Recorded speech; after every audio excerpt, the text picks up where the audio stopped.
After decades of running over pedestrians in open-world action games without a second thought, it's a revelation to suddenly think of each one of them as a potential hero. Watch Dogs Legion's clever twist plays on that idea. Like a hacker version of State of Decay, every character you recruit has their own weapons, abilities, and traits. That lends it much more of a sandboxy feel than previous games, because any given character can make the same mission feel dramatically different. It can be rough and experimental in places, but I have to hand it to Ubisoft for being willing to take chances.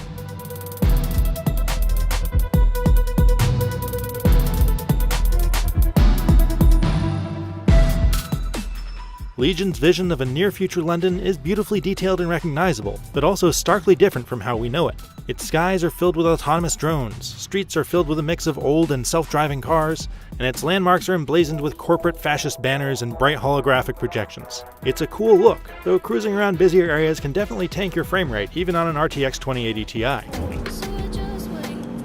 The protagonist isn't a single character, but the entirety of the DedSec hacker group that resists a techno-fascist police state that's taken over the London metropolitan area. There are some major political themes in play here, such as privatizing the police being a bad idea, and how giving up personal privacy for convenience and security is a good way to end up in a near-future dystopia. With the launch of Project Themis, London will be the first city in the world to be made truly safe. Every chapter of the story plays out like a Black Mirror episode about technology and greed run amok. I've definitely seen most of these same ideas in movies and on TV in the past decade, but it does have some decent villains going for it. Your ally characters are all pretty bland, but DedSec's resident smartass AI, Bagley, is a genuinely funny, persistent voice in your ear. So long as you don't cock up that badly, you'll be my favourite operative today. Well, that's motivating. Let's go, Bags. The big idea of Legion is that any NPC can be recruited into DedSec, and that's pretty well realized. Just walk up to anybody you see on the street, check out their abilities, and then do a mission for them. Usually that's something involving beating up some gangsters or wiping some incriminating evidence. Then they'll join up and become playable. It feels a bit like hunting Uruks in Middle-earth Shadow of War, and finding a powerful character is like striking gold. There are enough personalities in the mix that I didn't see a lot of repetition in my single playthrough. Though if you choose to spend your time recruiting an army, you're bound to see some of the same quests a few times. You get to that evidence before Albion, and I owe you my fucking life. These folks are less powerful than a typical action game character because they never individually gain new abilities like Aiden and Marcus did. It can feel a bit limiting to only have access to a few weapons and skills at a time, but it's actually kind of refreshing to not play as a jack of all trades.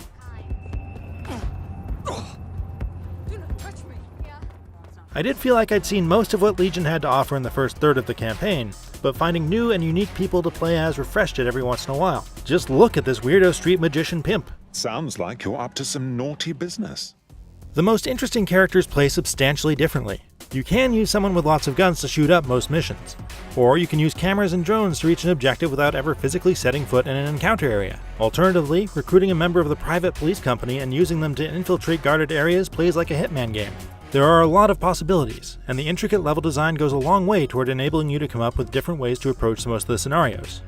While characters don't level up, there's a selection of persistent upgrades available to the whole group. I liked how these are unlocked using tech points you gather by exploring the world and going out of your way to find them during missions. It's a good way to encourage you to investigate every area of the map rather than just racking up XP with headshots.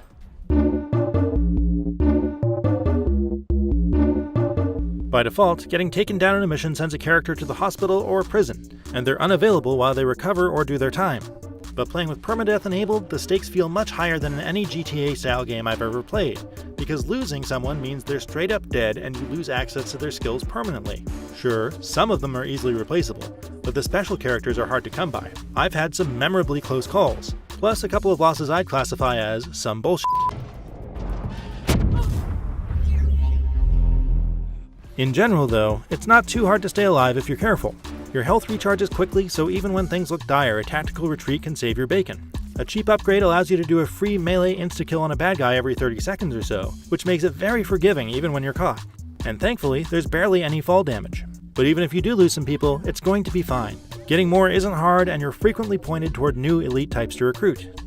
Still, I often found myself wishing Legion had gone even further to differentiate these characters, and given me real reasons to take people with negative traits. I wanted to invest in individuals and make them even more powerful, but also take a bigger blow if I lost them. Really, there's a whole world of roguelike design ideas out there, and Legion only scratches the surface. There is plenty of it though. If you're stopping to smell the roses, do side quests and recruitment missions, and collect optional stuff, I could see a playthrough lasting you in the neighborhood of 40 hours. Oh, but heads up, the online co-op mode hasn't been switched on yet. That'll come in December. Currently, there's no multiplayer at all.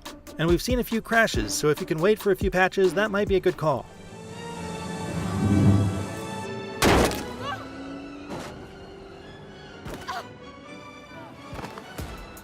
Watch Dogs Legion takes Ubisoft's open-world hacker game in an interesting new direction by letting you swap between the inhabitants of a near-future London almost at will. There's enough variety in the ways they play to make that a good trade-off for not having one traditionally progressing character. And playing with permadeath enabled ratchets up the tension of infiltrating heavily guarded areas. It's technically a little rough, but its more sandbox-style approach is a good idea that sets it even further apart from the GTA series. For more on Watch Dogs Legion, check out the first minutes of gameplay, then watch our tips for the 12 things to do first. And for everything else, stick with IGN.